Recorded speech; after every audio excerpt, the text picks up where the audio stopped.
For more than 20 years, CTV has captured the moments that matter in our community. From our studios in St. Clair, you're watching Focus with Paul Dingeman.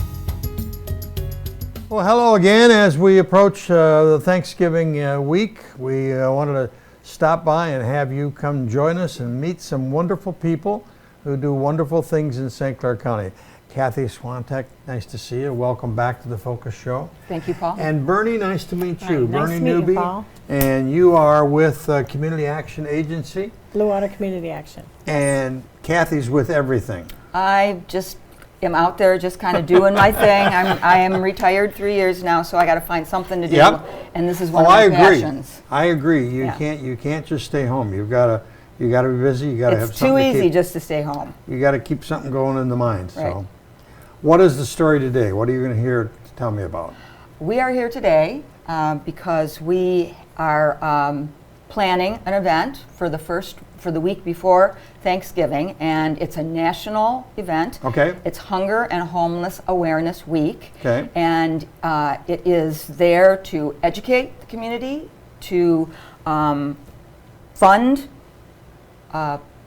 resources for people that are homeless or don't have enough food to eat, and also to advocate for people that are homeless and don't have enough to eat. And right now, as you are aware, we have some SNAP benefits issues, Right. which even are amplifying the need out there and causing greater concern for all of us. How big is the homeless population in St. Clair County? I'm going to let Bernie go with that because Okay. they collect the data That for our data. county. For St. Clair County, our homeless count, we do a point-in-time count. We call it the pit count. It is a snapshot of homelessness, one day. It's a national homeless count day for people who are experiencing homelessness. So we do that in the last Wednesday of January every year. Okay. And then a couple years ago, I decided that we needed to do the same thing, but in July, to see if it makes a difference, because if there's a Michigan's change. a little chilly Yeah. at the end of January, and it seems like almost every pit count day there's like a polar vortex or some other weather event. Always. Now just remember for this that this is it's a day of canvassing the entire county using volunteers who are out there looking for people, talking to people that are unhoused, that are staying outside. And so these are just the people that we can reach. And You're sometimes limited by the number of volunteers that you Right, have. right. The more volunteers Right. you have, Correct. the more area you can cover and the more people you can connect Right. with. we're also limited by the weather. Right. So in January, we counted 165 people, and in July, it was 220. Yeah, the difference in the weather and the... Yes, and those are just the people, again, found. that we found. And we know, because we do outreach on a weekly basis in the HARA, that there are more people out there. The word HARA is after your name. Tell people what HARA means. The HARA is it stands for Housing Assessment Resource Agency. It is basically the homeless program. We provide programs for people who are experiencing homelessness or at risk of homelessness, like facing eviction. So we have funding for that, and there is a HARA in every county in Michigan. Oh, okay. All right. All right, so now let's go back to November 21st. Yes, What important day. What are we doing there? We have a collaborative group that every year plans for the Hunger and Homeless Awareness Week. In the past, we've done things like marches in Port Huron. We've had open houses at our homeless shelters in Port Huron. This year, our group got together and we thought, hey, let's do a homeless experience. Wonderful. Yes, this is really, truly amazing. And so we want this to be, we hope it's a visceral experience, an emotional experience for people, and we're looking to the community to participate in that by coming out, bringing tents, cardboard boxes, sleeping bags, whatever, because that's what people who don't have a place to stay are going to be in that night. and it's going to be at Blue Water Community Action. And I'm going to let Bernie talk about what are some of the things, how long we're going to be there, and what some of the things that we're planning, activities that we're planning to do that night. First, tell me where Blue Water Community Action is. We are actually in the old Baker College building on Lapeer Road. So it's by Lapeer and 32nd. That's pretty noticeable. Everybody knows that. Yes, so it's 3403 Lapeer Road. Okay. That actually says 4. There's a typo on there. But that'll get you there. We do have a new one, but actually we have both addresses in our building. Okay. But so it's on the, it's on Lapeer, so it's a busy road. In past years, like several years ago, it was done in Pine Grove Park. Yes. But we decided that we wanted to keep it close to home because this is it's where our services are. Yep. So, and we wanted to try to bring awareness. The other things that we've done the last few years have been mostly attended by people who are doing the services, already providing resources in the network. So this is about bringing awareness to people about the plight of the homeless in our own community because. How many people do you expect to participate? Well, we have no idea since this hasn't been done in years.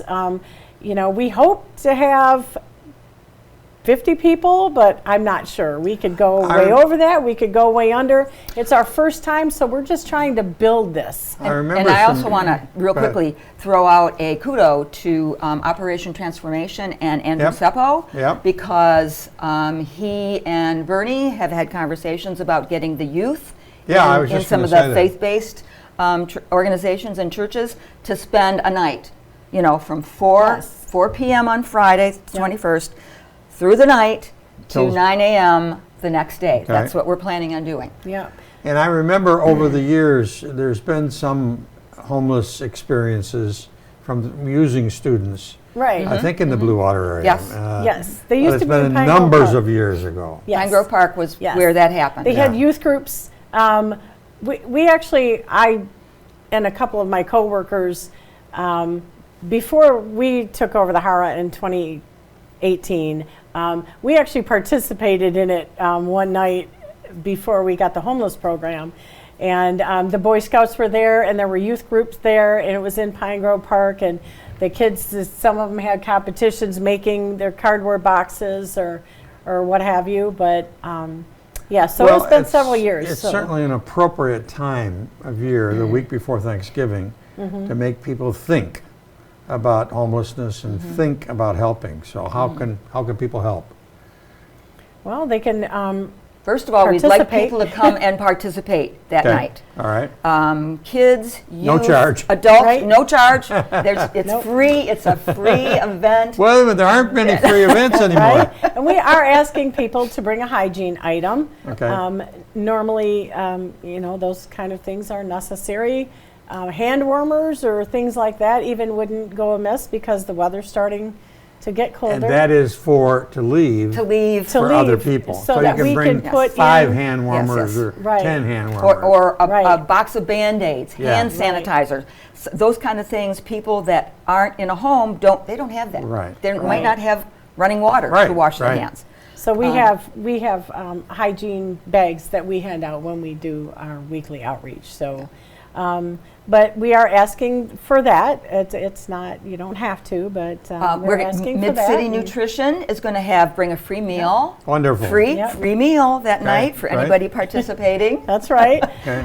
We are going to have activities. 4 o'clock is when we start to set up. We have activities out throughout the night just to bring awareness and hopefully build some empathy in people that so Not that they actually empathy around understand. Anymore. It's doesn't scarce. seem like that. It's scarce. But Well, we have agree. some people who really care. We have a lot of caring people, And we in want to this broaden community. that We do. empathy. We want to let people see these are your neighbors. Yeah. These people are working families who now don't know where they're going to buy their next meal. Yeah. They're Yep. working families. Yep. They're families that are going to have to now decide between purchasing food or paying their rent. What kind of position are we putting our neighbors into when they have to decide that? That's right. Right. Tough stuff. Yes, and a lot of us are just one incident, one major event away from being in that position ourselves. A big a medical job bill, loss, a job loss. anything. Yeah. These are your neighbors and friends, and a lot of times you don't know what they're going through. You Amazing. don't know that this family's living in their car. Right. So it's just to bring awareness. We have a homeless simulation event that we're doing to kind of when people check in, they will get an identity, an actual identity of, well, the names have been changed, but Right. To protect the innocent. that's right, of a person who either is or has experienced homelessness and what their situation was. When we talk to people and do intakes, we always start with, I became homeless because this client showed up as homeless because.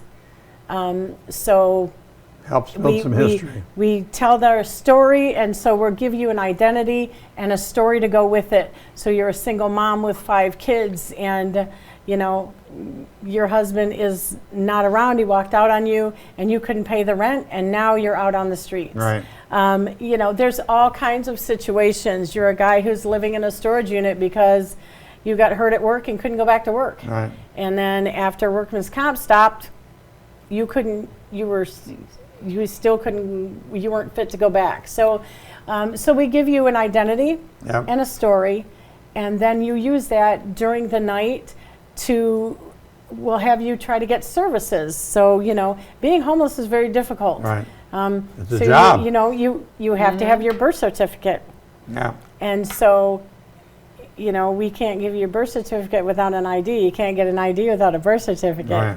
It's that circular. Yeah. It is, problem. and it's a frustrating process, and a lot of people don't understand that Right. or don't realize how bad the process is and how taxing it is on somebody who's trying to keep their family together and go through this. I also want to say that because we know kids, and we're hoping to get 20 kids. We're hoping at least 20 kids there that night. We know kids love their phones. So we're going to, they don't go anywhere. They're like stuck to their sides. Yeah. And we're going to ask them to actually do some posting, Yeah. on Instagram. That's, I guess, Instagram Yeah. now is the kid Right. place. Right. And talk about their experience at that night. That's a great at the idea. park. That's a great Yes, idea. it's a lights out exercise. Once they've gone through this, we're hoping to be able to show a video and do some other things, maybe trivia, and just have a debriefing and talk about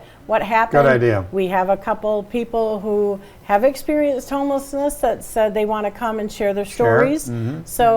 So when we do the lights out activity, it's so you have time to think about what you've been through that night, and then we want everybody to post about it and tell people. And if you're not brave enough for the cold all night long, please, we're asking people to come for a couple hours, Okay. from 5 to 6. Just come and support. Come and support. Come and see what this is all about. And It's November 21st. The fellows will throw up the slide again.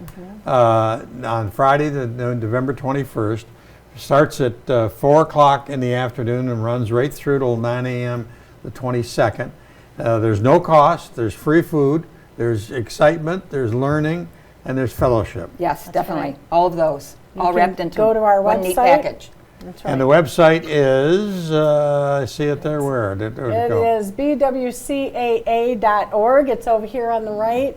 Oh, yeah. And it has a registration link on our website.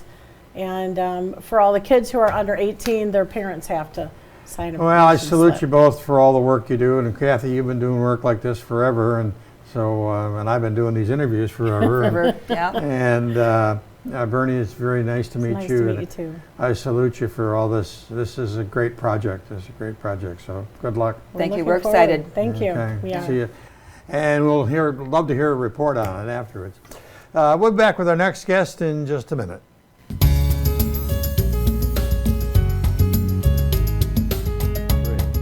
Well, welcome back. And this time we've got some guests from St. Clair High School and the theater troupe, still called the theater troupe. We want to welcome to the focus set Layla Yost, nice to meet you. Nice to meet you. Mr. Luke Ryan, nice to see you. And down on the end, Evan Kruger, nice to see you. Nice to see you. You got a play coming up in the early part of December, which is called Charlie Brown? Yes. Yes. Tell me all about it, since I'm stumbling through the words here. Yeah, Charlie Brown Christmas. I mean, it's a classic, really. Yep. I don't know. I don't know how old, but I know it's pretty old. But yeah, so we're going to be recreating that for everybody. It's been a lot of fun to try. And you are playing the role of Charlie Brown. Yes, yes, I am. And what does the role entail? What do you do? A lot of being depressed, honestly. Charlie Brown is a rather sad. Well, it fits with the society in today's world with no airplanes and no food and everything else, so it fits right in. Yeah, Charlie Brown's a rather sad guy, but you know, he does get happy in the end. Okay. How long is the play? About 30 to 40 minutes. It's not very long. It's a short play? How big's the cast? I don't know, like 12 people? Yeah. Yeah, about And that. then your stage crew and backstage crew and that kind of good stuff too? Yeah, probably. Okay. And Lila, talk to me about your role as Lucy. So it's more of like she's more bossy type. No. Yeah. She's just like has a psychologist scene. She's more of like that bossy, like all-knowing type girl. So it's fun to play her. Fun to play her. Yeah. Have you been in the St. Clair Theater Troupe before? And Yeah. what kind of roles have you had? So last year we did Shrek, and I was one of the three little pigs.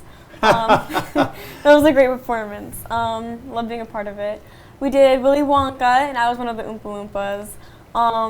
And then we did Annie, and I was I was multiple people. I was like a servant. I was one of like a maid. There's a bunch. And then I was in Matilda, and then I was also part of the ensemble in that one. So you think you'll continue when you go on to I'm thinking about doing it at SC4, yeah. Have you done anything at Boardwalk or with the Thumb Coast people? No, I have not yet. Because I know they were active and have lots of actors and actresses coming on by. And then Luke Ryan, talk to me about your role as Linus. So Linus, he's just kind of like the mediator of the whole group. He just kind of, or whenever people get mad at Charlie Brown or laugh at him, I'm just kind of there to comfort him. And well, as well as when Lucy gets mad at me or whenever Lucy gets mad at me, I get to, excuse me, I'm just trying to figure out what to say. So it's a fun role. Yeah, it is. I like it because Linus has always been my favorite character out of Charlie Brown, and yeah. Have you been in the St. Clair Theater Troupe before too? No, this is my first time. First time. Wonderful. Yeah. Well, that just jumped right in, and you got a big, heavy role there. That's great. Yeah. The performances are the 4th, the 5th, the 6th at the David Simpson Performing Arts Center, 7 o'clock, and also on December 6th, an afternoon performance. So where do I get tickets? So you can get them on GoFan, it's a website, or you can get them at the door. Okay. Do you plan to, what about St. Clair Theater Troupe? Is there plays coming up in the spring that you're going to talk about now? We're going to do a spring musical, but we're not sure what it is yet. Okay. So that will be announced later. Okay. And Evan, you're going to continue with theater as you like doing it? Yes, I've had a blast. I started in freshman year for the first time. I was trying out for a very little role and ended up getting a very big role, and I was very surprised by that. So it's kind of inspired me. When I've interviewed other thespians from the St. Clair Theater Guild or from Mariner Drama, they always say it's like a family. Yeah, And I you would say guys so. are Yeah. grouped together, and it's really a great experience for you. Definitely. Any play that do you like to do drama, or do you like to do comedy or musicals, or what do you like, or all of it? All of it is really fun. I think musicals are my favorite though. because you get a little extra sprinkled in there. It tends to take a lot more time. It's a really big thing, and it's a lot of fun to put together. Okay, how about you? Yeah, same. I'm all plays, musicals, all of it. Wonderful. And how did you get into it in the first place? So in 6th grade, I tried out for Matilda, and I was part of the ensemble in that one, and I knew I wanted to do it in high school from the start. So once I found out like when the tryouts were, and I auditioned, and I Cool. started in Annie. How about you? How'd you get in? Did you just jump in freshman year? Yeah, that was it. And you just jumped in lately. Yeah, yeah, I did. I did one theater performance at middle school I used to go to, and I enjoyed it. And I hadn't had enough time in years prior to join theater, and so I decided, hey, it's my last chance. Might as well give it a try. That's I great. love it. Well, we wish you all luck, and we remind everybody tickets are available at David Simpson Performing Arts, or at, did you said? Where they're available? Oh, at the door. At the door, no, you see. Or on GoFan. On GoFan. December 4th, 5th, and 6th at 7, and December the 6th, 2 o'clock in the afternoon. And obviously, it's a family-friendly show, and it's pretty quick. Yeah. Yes. And bring the kids and everybody Definitely. enjoy. Did we miss anything? No, I don't think. No, I don't Thank think you so much for coming in. so. Thanks Yeah. for Nice having to us. meet you all. Thank Good you. luck. Good luck to the seniors here in next year, and we'll look forward to following your careers. That's about it for this edition of the Focus program. Thanks very much for tuning in. Until next time, I'm Paul Dingeman. See you soon.